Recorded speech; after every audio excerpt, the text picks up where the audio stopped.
Welcome to UA Alive. I'm Lily. And I'm Garrett. Coming up in the show, we look at Cinematic Arts and Production Club, the Roe Bears, and Little House Libraries. This year, our Tremont Elementary School was given the opportunity to work with a world-renowned muralist and create artwork that brought students, teachers, and other staff members together. It features the Tremont line, images of children, and a thumbprint of each member in the audience.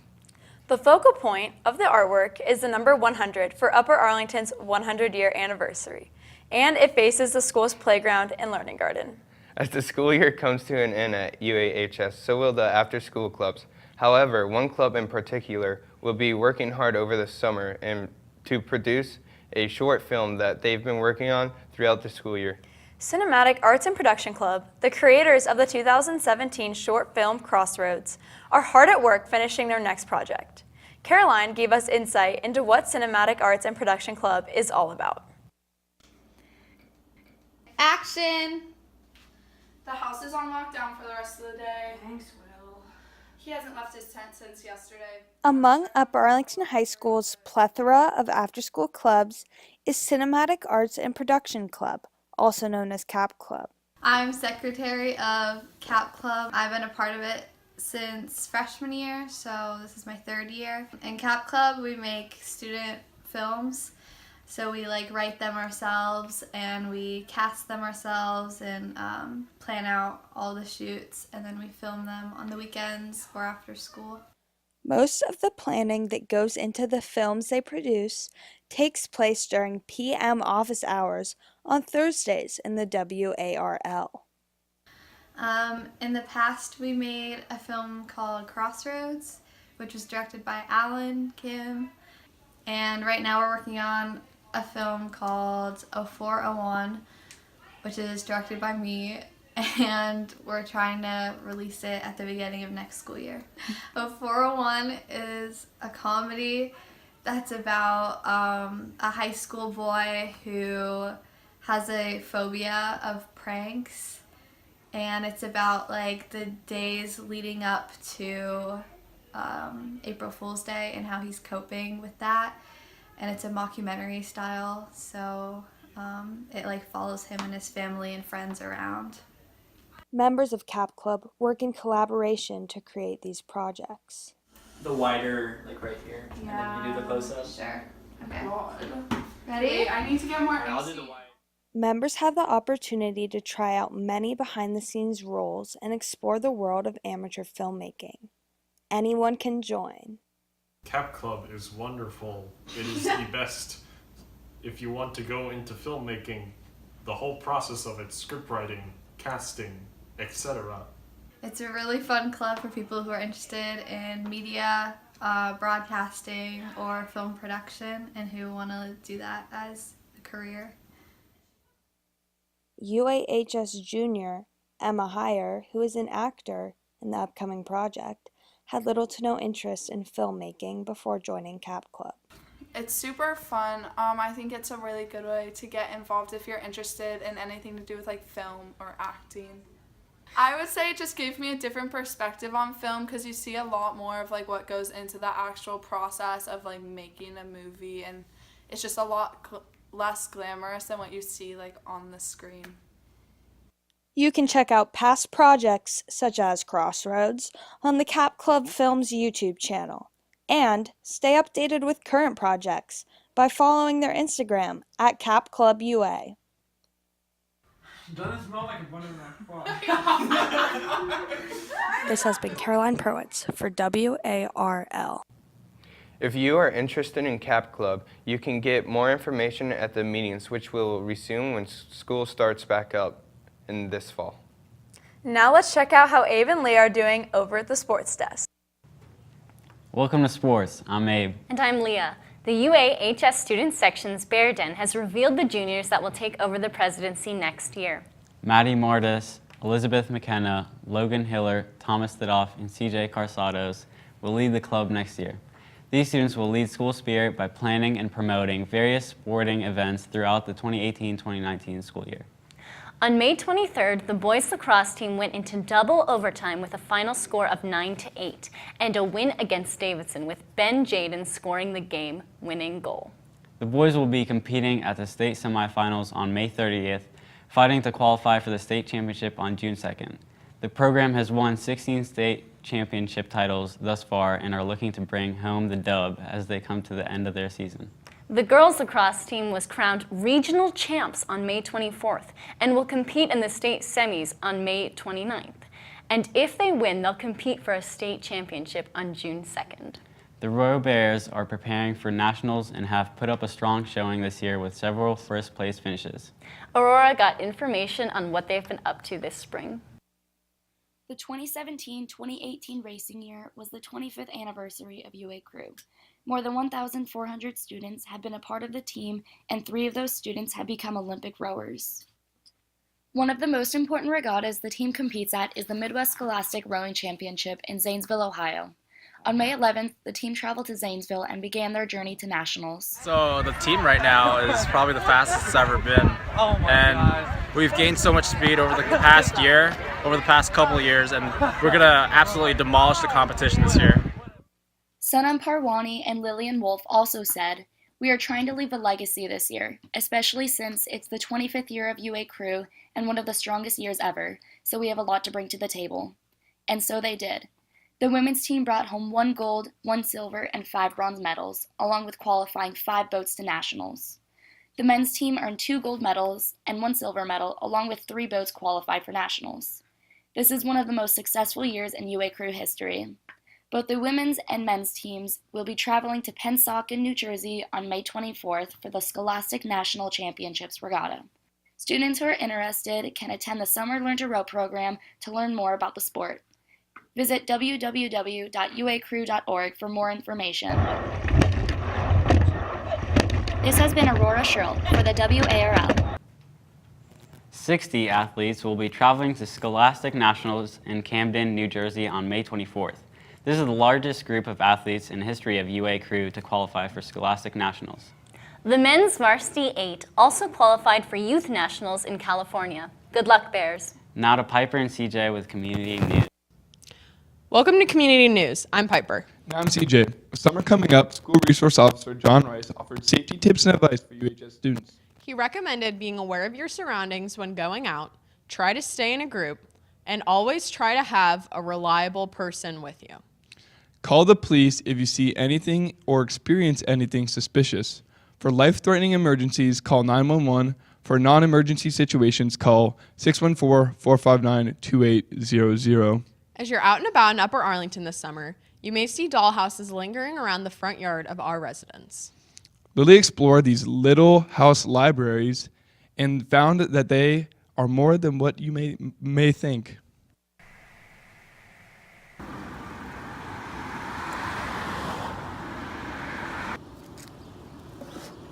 Free Little Libraries is a nonprofit organization that promotes reading in Upper Arlington. You can find any of these little libraries in the yards of residents all over Upper Arlington and the world. Most of the little libraries are registered within the organization of Little Free Libraries, and some are independently owned. There is even a website that asks to donate, shop, find little libraries near you, and ways you can get involved. I spoke with independent owner Carol Carruthers about her experience and insight on the little libraries. It was actually something that inspired me because I really love our street and love our community and want to just have more ways to connect, and I have a love of reading. I'm involved in book clubs, so I decided to put together this little lending library and was inspired by it when we were in Michigan. I found the little rocks on the side at a beach that we were at and saw a little home that inspired me. So my son and my husband actually created it for me for my Christmas gift this year. And we just installed it probably 3 or 4 weeks ago, and it's been a lot of fun. We've had a lot of people stop, use the little table and chairs that we have there, talk, share. I've met people at, like, I was out at First Watch, one of my neighbors like, oh my gosh, I just got the best mystery last week from there. So it's been a lot of fun. I'm trying to keep it a mix between adults and kids. And I have not done anything to organize it on a national level. It's just more like what's going on within our area here. The purpose of the little libraries are for people to exchange books for free to avoid having to buy or rent a book. Residents may take and leave books as they wish and do not have to become a member. The organization is worldwide, but Upper Arlington is contributing their part by having owners of these little libraries. This has been Lily Simonis for WARL. Anybody can make their own or join the exchange without a library card or an organization membership. Another different and educational activity in Columbus is the Dinosaur Island exhibit at the zoo that has been brought back from extinction by popular request. The exhibit hatched on May 19th and will take on guests back in time 65 million years on the quest to find more than 20 animatronic dinosaurs and learn about what life was like millions of years ago. Some of the most well-known dinosaurs, such as the Tyrannosaurus rex, Amargasaurus, and Carnotaurus, will be on display. The exhibit will be open till October 19th, and visitors will be able to enjoy it both by foot and water taxi. However, it requires a special admission ticket of $3 on top of regular Columbus Zoo admission. While you're at the zoo, stop by Zoombezi Bay and visit the new section, Otter Banks. New rides in this section include the Sandpiper/drop slides, the relaxing Sand Dollar Shores, and if you're feeling like a warrior, the Sea Challenge. For more information about Otter Banks, visit zoombezibay.columbuszoo.org. Now to Aurora with a look at a popular gathering spot, Buffalo Wild Wings. Did you know Buffalo Wild Wings sells nearly 2 billion wings per year? With locations all across Columbus, B-Dubs offers trivia night every Thursday. Sam slammed some wings while offering us insight on the popular trivia night. Just a stone's throw away from UA on 5th Avenue lies Buffalo Wild Wings in Weck, a popular location for wings, beer, and sports. Every Thursday, Buffalo Wild Wings in Weck, more commonly referred to as BW's or BW3s, hosts a trivia night. BW's staff says the trivia night brings in large crowds. Said crowds are composed of your regulars, newbies, or noobs, and more importantly, UA students. The trivia night is a good way to wrap up the work week by testing your knowledge, having some good grub, and more importantly, socializing with friends and family. The game of trivia goes like so. There are 7 rounds, with each round targeting a different category, which include music, sports, and pop culture. There are 10 questions asked per round by Joe, the man in charge of running it. Joe says the most important thing in the game are the pen that he gives you at the start of the game and the paper in which you write the answers down. Joe reads questions and teams collaborate to write down answers. After each round, you turn in your card as he periodically adds up your score. Whilst playing, players have the option to order food, which includes fan favorites such as wings, and watch sports on the gamut of TVs. UAH student Tyler Imhoff had this to say about B-Dub's Trivia Night. I love going to B-Dub Trivia Night. It's a great way to end a week. It's great to hang out with my friends and just have great food. Next time you're looking for good food and a good time on a Thursday night, B-Dub's Trivia Night might be the answer for you. If you're hanging out at trivia night and not afraid of a little heat, try the Blazin' Challenge, which involves a customer eating 12 of the company's hottest wings in less than 6 minutes. Rules include no drinks, no dipping sauces, no puking, and no crying. All winners will receive a t-shirt. Now back to Maine with Lujane and John. Welcome back to UA Alive. I'm Lujane. And I'm John. Coming up in the second half of the show, we look at senior music celebration, senior track night, and the unique life of student Nick Michael. The Upper Arlington Vocal Music Program ended their season strong on May 16th and 17th with their senior banquet and spring concert. The back-to-back events honor our senior students and all of their hard work leading up to graduation. For more insight, Leah looked into these celebrations. Regrets. I've had a lot, but then again, too much to mention. And for our seniors in the UA Vocal Music Program, we do a senior banquet where the seniors have the option to perform a solo, and then the juniors this year wrote letters to each senior, and we read them out loud, and there was a senior video. You're going to do great things at OSU, and we're all going to miss you. We have made little musical notes with their pictures on it and their names, and put those is on the wall. We always have a dessert at the senior celebration, and that's just the reception part. Senior celebration also is an opportunity for the seniors to say thank you to their parents, and it's a great opportunity for them to show their appreciation for just being there for them for 4 years. And when I couldn't sleep at night, scared things wouldn't turn out right. And this program is more than it's like a family, and so you're saying goodbye to like a family member, and so I think it's important to honor them. It's a lot of fun because you all kind of get to come together and recognize these people who, you know, for underclassmen have been role models and who have done a lot of work for the program over the past few years. So yeah, we had the chance to have our senior banquet and our senior concert this year for the vocal music program, and I think it was a lot of fun just to be able to reflect on the past 4 years that we've been able to spend in this program, that I've had the opportunity to spend in the program. I know that it's meant a lot to me. I've been able to learn a lot. I've developed a lot of relationships that mean a lot to me. UA has the biggest high school choral program in the state of Ohio, and arguably the best. With such a stamp of excellence in the fine arts, Upper Arlington Vocal Music, UAVM, honors its talented performers each year through their senior banquet and spring concert, effectively sending their seniors off.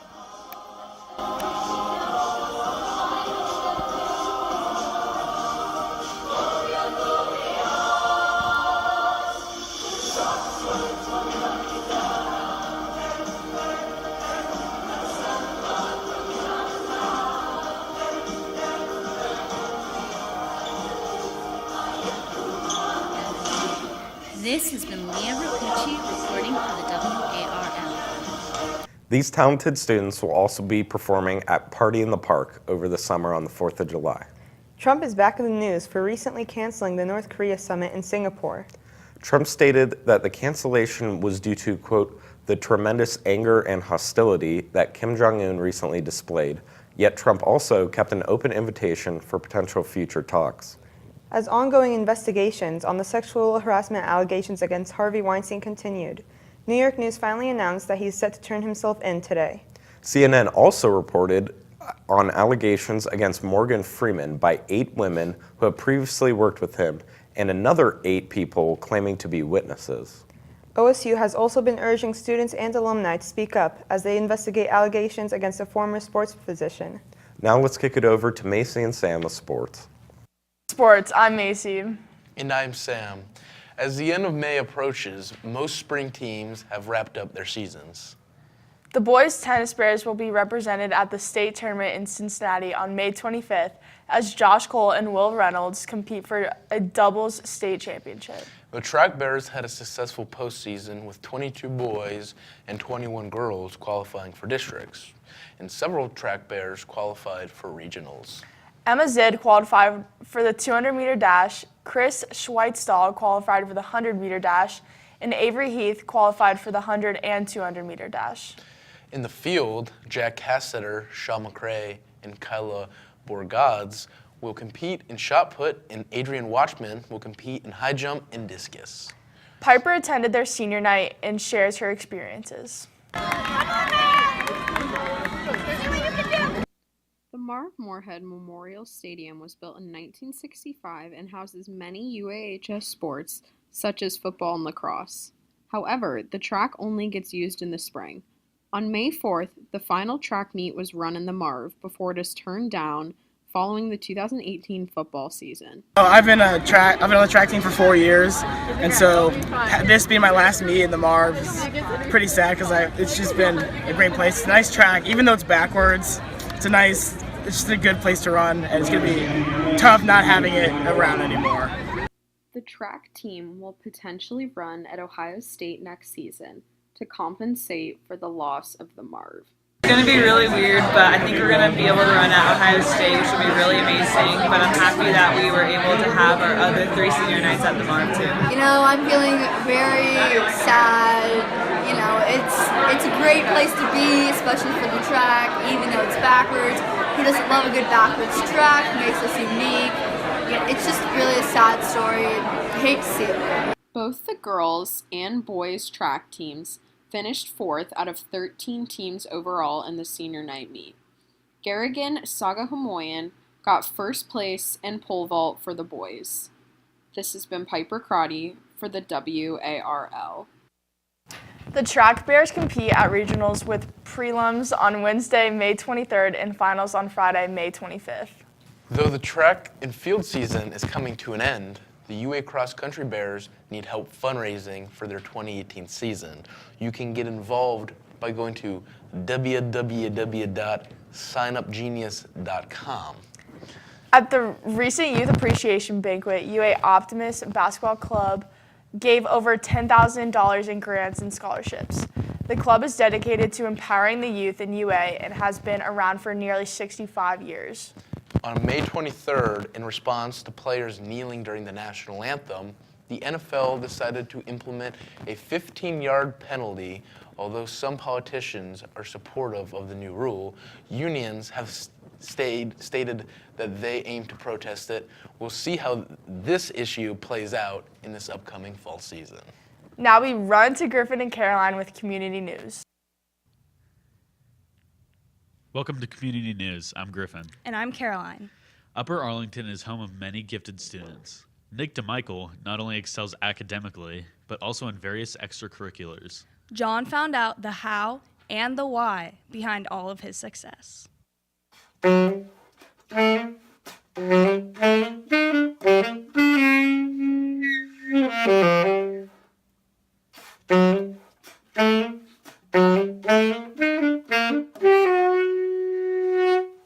Nick DeMichael is a man with many different talents and interests.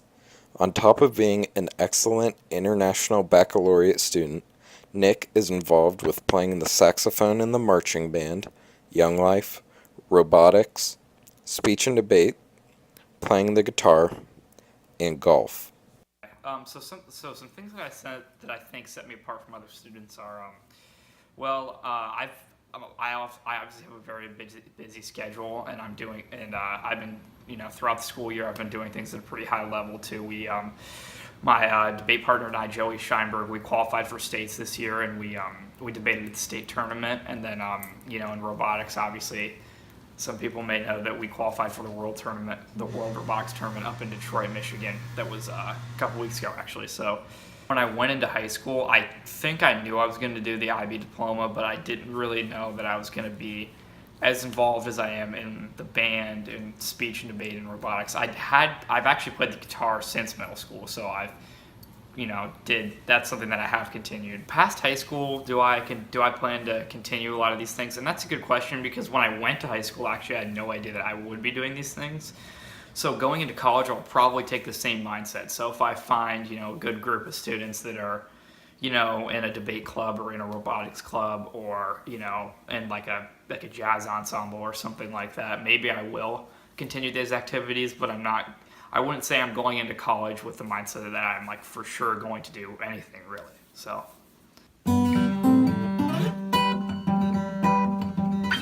This has been John Deschler reporting for the WARL.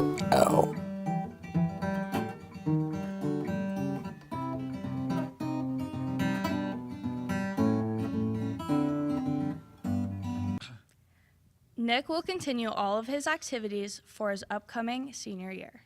The popular music festival Breakaway will take place August 24th through the 26th, this year at Montfrey Stadium. Headliners such as Halsey on Friday, Odessa on Saturday, and Migos on Sunday. Many bands and artists will be playing. A weekend pass costs $139, while single-day tickets cost $55. You can get more info at breakaway.ohio.com. That's it for community. Now to Aurora with other ways to earn gym credits.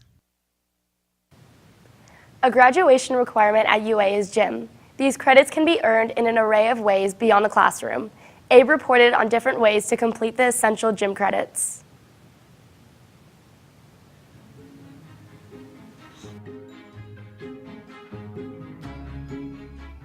Gym credits are a graduation requirement for students. Since this topic isn't that clear for students, I spoke with Mr. Pusateri to learn more on the subject. Upper Arlington started this thing Abraham, where you can get rid of one gym credit by playing 2 sports or 2 seasons of a sport. So let's say like you play field hockey your junior year and field hockey your senior year, you can get rid of 1 phys ed credit. Students can either get their credits by playing 2 sports or 2 seasons of a sport, or they can get 1 credit from taking a gym class and 1 credit from playing a sport, and then they fill out the PE waiver to get the gym credits. Well, with me now, it's just the sports. In other words, Upper Arlington has the 32 sports, like I said, so you'd have to play like field hockey and lacrosse, or football and wrestling, or basketball and baseball, something like that. Now, outside of our sports, if the counselors want to give a credit for something somebody does outside of the school, that's up to them. When you guys bring the sheet to us, we verify that you played our sports, and we sign it and send it over. If students fill out a PE waiver for a sport not done in the school, then they should take it to the counselor's office. However, if it was a sport for the school, then they can take it to the athletic office to get it signed. The process is you know you've played 2 seasons of sports, you go to the guidance office, get the sheet, you bring it to us, and we verify that you played those 2 sports from start to finish. You have to start them and you have to finish them. Once we see those 2, we sign it, we send it back to the guidance office, and then they say, okay, he doesn't have to take 1 PE credit. In conclusion, students need 2 gym credits as a graduation requirement, and they can get those 2 gym credits by either playing 2 seasons of a sport, 2 sports, or they can get half and half, which is 1 gym credit by taking gym and then the other credit by playing a season of a sport. This has been Abe Alfauer from WARL. Gym credits have been easier for students to complete and more convenient than ever to knock out. That's it for this edition of UA Alive. We'll see you next time.